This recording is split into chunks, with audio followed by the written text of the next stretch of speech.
Creatina e queda capilar. Será mesmo que a creatina pode causar queda capilar, incidência de acne, como vem se comentando por aí? Vamos lá, vem comigo. Vamos falar um pouquinho do porquê ocorreu esse mito em relação ao consumo de creatina.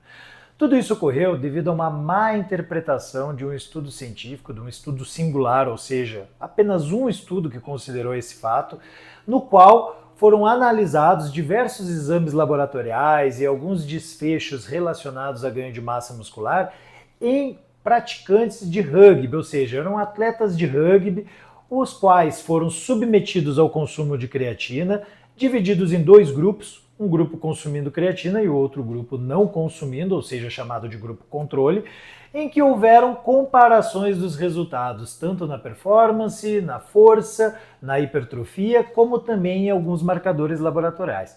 O que se identificou que ensejou todo esse burburinho aí em relação à creatina, correlacionando uma relação de causa entre o consumo de creatina e um possível risco de queda capilar e até mesmo da incidência de acne. O que causou isso foi uma alteração estatística, ou seja, uma alteração matemática nos níveis de DHT, que é a dihidrotestosterona, que é um metabólito reduzido da própria testosterona, no qual o nosso próprio organismo, através de uma enzima chamada 5-alfa-redutase, converte parte da nossa testosterona em dihidrotestosterona.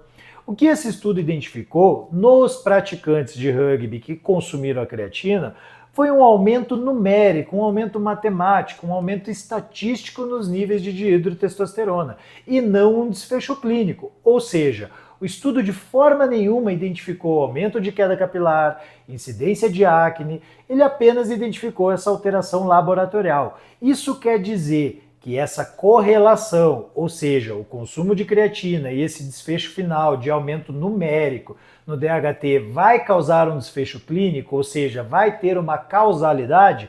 Não, de forma nenhuma. Nem toda correlação apresenta um nexo causal com algum determinado desfecho clínico. Nós precisamos avaliar muito mais a fundo para ver se de fato existe essa prerrogativa. E nesse caso em questão, existem diversas hipóteses correlacionando o resultado na performance desses atletas com esse aumento de DHT muito mais do que o consumo da própria creatina. Vamos lá, por quê? Quando usamos creatina, nós visamos aumentar a nossa performance, aumentar o nosso rendimento, aumentar a nossa força.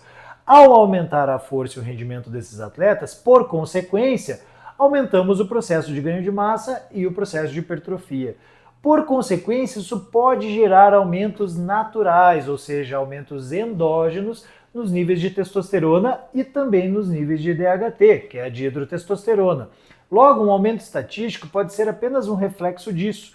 É claro que isso também é uma hipótese, e hipóteses precisam ser confirmadas por estudos mais abrangentes.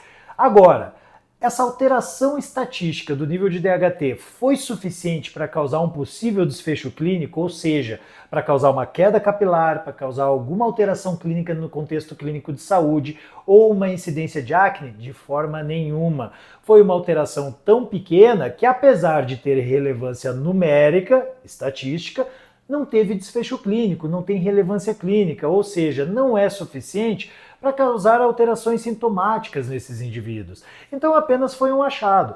Os produtores desse artigo mencionaram e foram um pouco extrapolativos ao mencionar possíveis riscos de correlação com algum desfecho, quando na verdade não existe nenhuma comprovação desse desfecho. Então pode ficar tranquilo, creatina não aumenta os níveis de DHT diretamente, creatina não causa queda capilar, creatina não causa acne e nem aumenta o risco de incidência desses. O que pode aumentar um pouquinho o nível de DHT natural em qualquer indivíduo é o aumento da resistência do treinamento, é o aumento da intensidade, é o aumento da hipertrofia, e isso é completamente normal e não vai causar efeitos colaterais, beleza?